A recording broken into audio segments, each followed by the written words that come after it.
Friends, তোমালোকক মোৰ YouTube চেনেললৈ স্বাগতম জনাইছোঁ। আজি মই তোমালোকক বৰগীত কবিতাটোৰ কেইটামান ইম্পৰ্টেণ্ট কুৱেশ্যন এনচাৰ দিবলৈ ওলাইছোঁ। 1 নম্বৰ কুৱেশ্যনটো হ'ল বৰগীতৰ লক্ষণসমূহ কি কি? উত্তৰটো বৰগীতৰ লক্ষণসমূহ হৈছে ক নম্বৰ বৰগীতসমূহ শাস্ত্ৰীয় ৰাগতালযুক্ত গীত। খ নম্বৰটো বৰগীতৰ ভাষা ব্ৰজাৱলী। গ নম্বৰটো বৰগীতসমূহ ভক্তিমূলক তথা ঈশ্বৰৰ মাহাত্ম্য প্ৰকাশক। আৰু ঘ নম্বৰটো হৈছে শংকৰ মাধৱে লিখা গীতসমূহকহে বৰগীত বোলা হয়। নাম ধৰ্মৰ প্ৰচাৰৰ উদ্দেশ্যে বৰগীতসমূহ ৰচিত। নম্বৰ প্ৰশ্নটো হৈছে মাধৱদেৱৰ ৰচনাসমূহ কেইটা ভাগত ভগাব পাৰি? ভাগ কেইটাৰ নাম লিখা। উত্তৰটো হৈছে মাধৱদেৱৰ ৰচনাসমূহ 4টা ভাগত ভগাব পাৰি। ভাগ কেইটা হ'ল আখ্যানমূলক ৰচনা, ৰাজকোই কাব্য, আদিকাণ্ড, ৰামায়ণ। তত্ত্বমূলক ৰচনা জন্ম ৰহস্য, ভক্তি ৰত্নাৱলী আৰু নামমালিকা।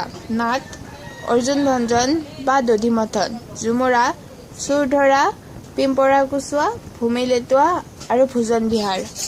3 নম্বৰ প্ৰশ্নটো হ'ল মাধৱদেৱৰ পিতৃ মাতৃৰ নাম কি আছিল?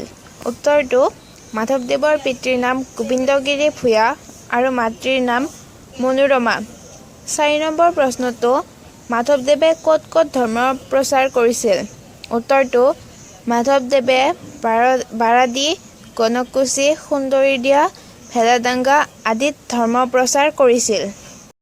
5 নম্বৰ প্ৰশ্নটো হ'ল মাধৱদেৱে ৰচনা কৰা দুখন নাটকৰ নাম লিখা। মাধৱদেৱে ৰচনা কৰা দুখন নাটক হ'ল অৰ্জুন ভঞ্জন আৰু দধিমথন।